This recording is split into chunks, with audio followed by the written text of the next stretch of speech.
Press conference का मुख्य मुद्दा है टोल पे हमारे जो 5 रुपए की बढ़ोतरी हुई है। मूल में मैं टोल नाके के ही विरोध में हूँ और मैं उसे हटाने के लिए आप सभी को मालूम है कि मेरे प्रयत्न मैं मेयर थी तब से चालू है और आज दिन तक मेरे वो प्रयत्न चालू ही है। मेरे बार बार पत्र व्यवहार के बाद मुझे हर बार पॉजिटिवली ये आशा दिलाई गई थी कि थोड़े दिनों में इसकी कोई ना कोई हम रास्ता निकाल रहे हैं। एक बार की टेम्पररी सहमति टोल को हटाने की भी हो गई थी, पर किसी कारणवश वो वहीं का वहीं रुक जाता है और वो काम आगे नहीं बढ़ रहा है। बार बार के पत्र व्यवहार के बाद भी और उनके पॉजिटिव रिस्पांस पत्र में या बोलने में देने के बाद भी अगर ये काम नहीं हो रहा है तो मजबूरन हमें अभी ये आंदोलन का सहारा लेना पड़ेगा। और मैंने ये बात कल लेटर में लिख के दी है एकनाथ जी शिंदे जी को, भूसे जी को और बाकी फडणवीस जी को, सभी को ये दिया है कि अगर ये टोल पे अब कोई उपाय नहीं किया जाएगा, क्योंकि कैसा है कि ये टोल वहाँ जो उड़न पुल इतने सारे बने हैं उसके रखरखाव के लिए भी लिया जा रहा है।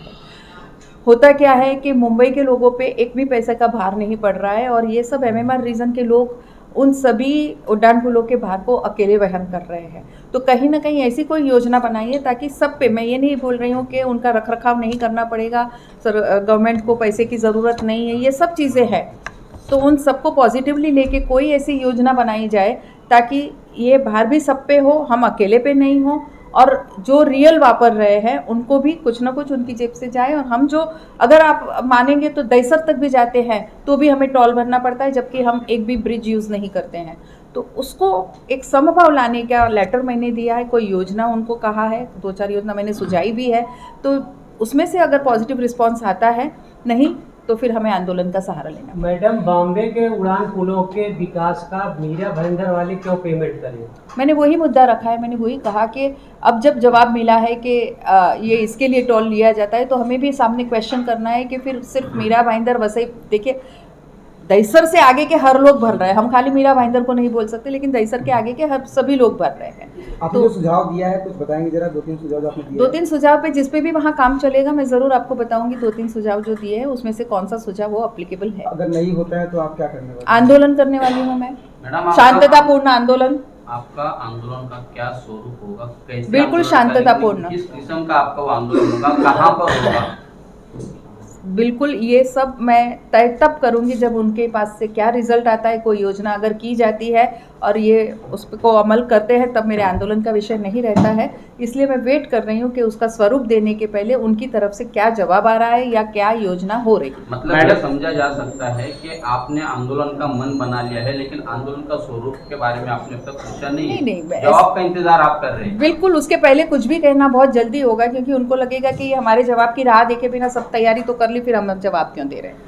मैडम, इससे पहले भी आजी माजी सरकार तो मोटी चमड़ी की सरकार है, ये साबित हो गया। लोगों ने उग्र रूप का आंदोलन किया, शांततापूर्ण आंदोलन किया, लेकिन फिर भी ठन गोपाल, जनता आज भी टैक्स भर रही है। आपके आंदोलन का क्या असर होगा? लगता है आपको कुछ असर होगा सरकार पे? मैं कुछ काम शुरू करने के पहले ही सोच लूँ कि इसका असर नहीं होगा या इसका रिजल्ट नहीं मिलेगा तो शायद मैं वो काम कभी शुरू नहीं कर पाऊँ। हम पॉजिटिव थिंकिंग के साथ और पॉजिटिव रिजल्ट के लिए काम कर रहे हैं, तो मैं ज़रूर से उसके लिए आपके मैनिफेस्टो में भी वो चीज़ थी, टोल नाका हटाने के लिए। बिल्कुल, और मैंने उसके लिए 4 साल से प्रयत्न भी किए, बिना प्रयत्न में बैठी नहीं हूँ। अच्छा मैडम, मेरा सवाल यह है कि टोल नाके से मीरा भाईंदर शहरवासी काफ़ी परेशान है, जैसे कि आपने मुद्दा उठाया।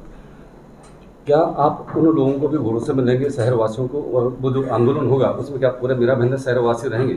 जी, आंदोलन जब होगा तब मैं चाहूँगी कि मेरे साथ शहरवासी भी जुड़े, क्योंकि उनके भी रोज़ बरोज़ की समस्या ये है। जो कार से जाते हैं वो भी और नहीं जाते हैं वो भी, उनको भी ये समस्या है। मैंने अभी कहा कि वहाँ इतनी ट्रैफिक होती है कि वहाँ के आजू बाजू में रहने वालों को शायद बीमारियाँ हो सके, उतना प्रदूषण लेवल होता है। तो ये सब, यानी टोल सिर्फ पैसे का विषय नहीं है, बाकी सब भी उसके बहुत सारे ऐसे इफ़ेक्ट्स हैं जो लोगों के लिए हार्मफुल है। तो उसके लिए ज़रूर से सभी लोगों से मैं आह्वान ज़रूर करूँगी जिस दिन मैं आंदोलन में बैठूँगी कि आप सब जुड़िए मेरे साथ। आपके इस आंदोलन में आप क्या उम्मीद करते हैं? कौन सा सुझाव सरकार एक्सेप्ट करे जिससे मीरा भाईंदर वासियों को राहत मिले?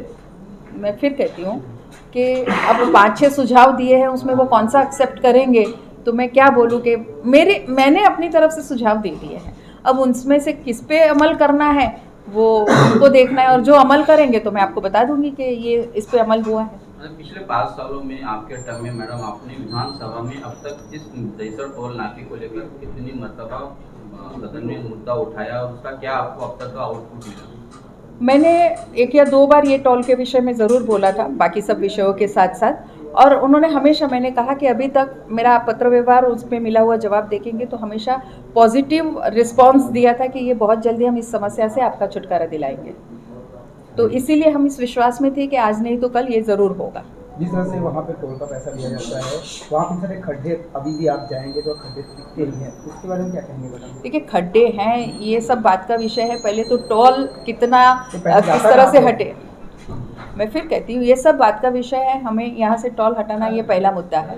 टोल एक डेवलपमेंट में रुकावट भी ला रहा है। वहाँ पर हमारा मेट्रो आ रहा है जिसके लिए आप लोगों ने एक दौरा भी किया था और बहुत सारे सुझाव उस समय भी दिए गए थे, लेकिन उसके ऊपर भी कोई भी कार्रवाई नहीं हुई। यस, एग्जैक्टली, आपने बहुत अच्छा पॉइंट वहीं पकड़ा कि उस समय ये बात हुई थी कि टोल, ये जो मेट्रो का वहाँ जब पिलर हटेगा, बनेगा, तब वहाँ से टोल एक बार के लिए हटेगा, वो परमानेंट हटाया जाएगा। So we waiting for that कि वहाँ पिलर बनना जब चालू होगा तब वहाँ से टोल हटाया जाएगा। ये एक बात तब कि गवर्नमेंट के साथ जब मैंने दौरा किया था तब ये विश्वास दिलाया गया था। वही मैं बोल रही हूँ कि हमेशा पॉजिटिव रिस्पांस आया, इसलिए आंदोलन का सोचना नहीं पड़ा।